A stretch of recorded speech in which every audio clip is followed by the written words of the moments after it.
Hello everyone, today I have made a very simple red velvet cake and I decided to share with you guys.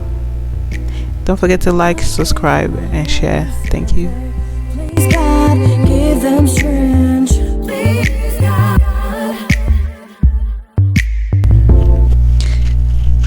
First we're going to prep the dry ingredients, and in here I have 1.5 cups of all-purpose flour and 1 cup of cake mix, and I've added 2 tablespoons of cocoa powder, half a teaspoon of baking soda and half a teaspoon of baking powder and half a teaspoon of salt.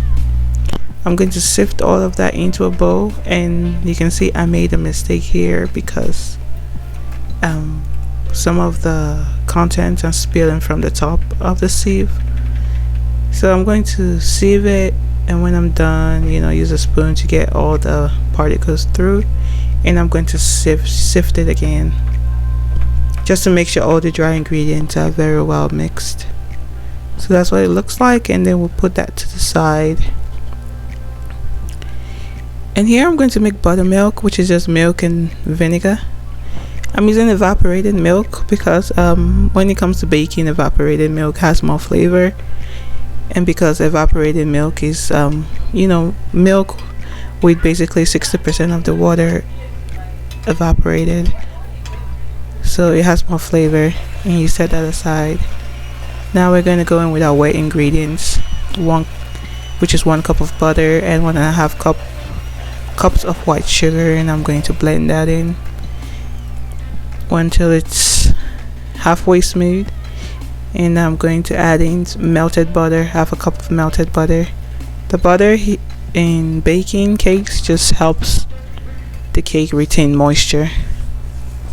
So I'm going to blend that in. I think a total of 4 to 5 minutes, depending on how strong your mixer is. You might use less time, but mine took about 4 to 5 minutes in total.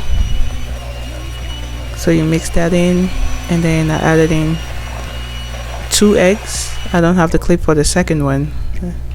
And of course, always make sure you get all the contents to the middle of the bowl. I just scooped mine in using a spoon. Continue blending until everything is kind of a whipped cream texture. Vanilla extract, just about half a tablespoon. You just put enough just to get that flavor in. Mix that in as well, and we're done with that.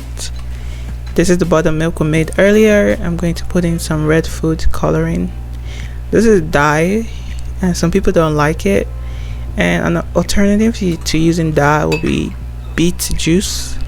The plant beet, the red fruit, or is it a legume? I don't know, but it's red. You can use that, but the reason why I use dye and most bakers use dye is that the color remains red even after baking. So if you use like an alternative, like a plant alternative, it might not be able to withstand the heat, so you might not get that red flavor using alternatives. You might not get that red coloring using other alternative than using the red dye. So I suggest use the red dye because you don't eat cakes all the time, so it wouldn't affect you that bad.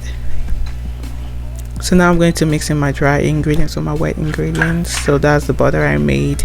Those are the sifted flour and cocoa powder, and then I'm going in bit by bit. I add in the dry, and then I'll add in the flavored, or should I say the red flavored buttermilk, and I'm going to mix that in with a hand whisk. Reason being, if I use the electric mixer, that flour product is going to get everywhere, so I just use a hand whisk.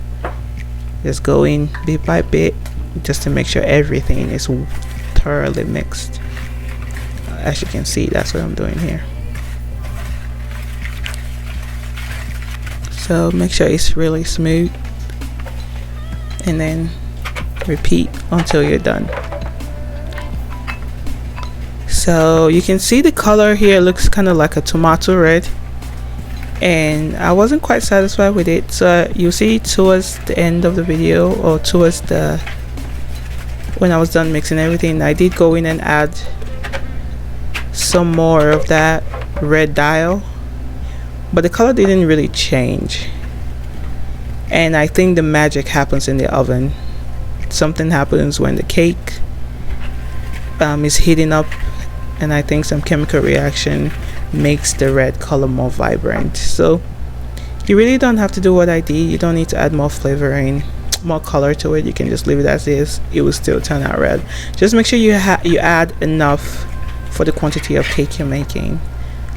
So for this, I used, I think, more than half of that bottle of dye, just because I wanted that red texture, which I did not get when it was wet. I got it after. I got the red color after it baked, as you will see. So I'm going ahead and, you know, grease cupcake pan, put in the cupcake holder in there like so. And you don't have to grease it. I grease it in so that it sticks to the pan. And you can use an ice cream scoop to scoop the cake into the cupcake holder, but I didn't have that. I just went ahead and use a spoon to pour it in, and use another spoon to kind of direct the content into the cupcake holder. Just make sure you don't overcrowd, or make sure you don't fill up.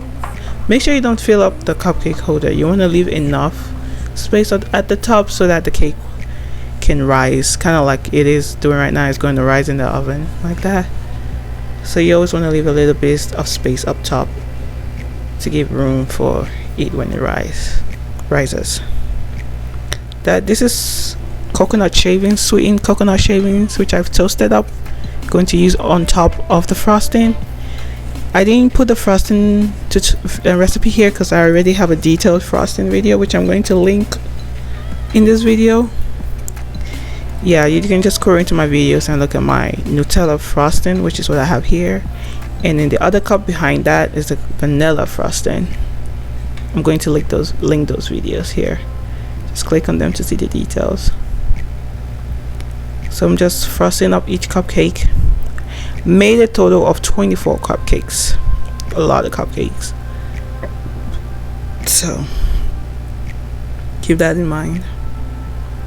I'm still working on my, you know, piping application, which I think I'm getting there, but I still need some more work.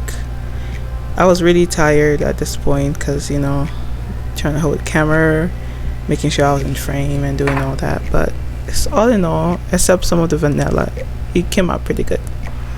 And of course, you know, red velvet is a southern pastry in the American South, and they usually use pecans on top of the frosting. Pecans also grow in the American South, the southern regions of America. So traditionally the red velvet cake was eaten with pecans on top. So I tried to incorporate that in the video, as you can see. I also love coconuts, as you can tell, so I also toasted some coconuts in the beginning of the video.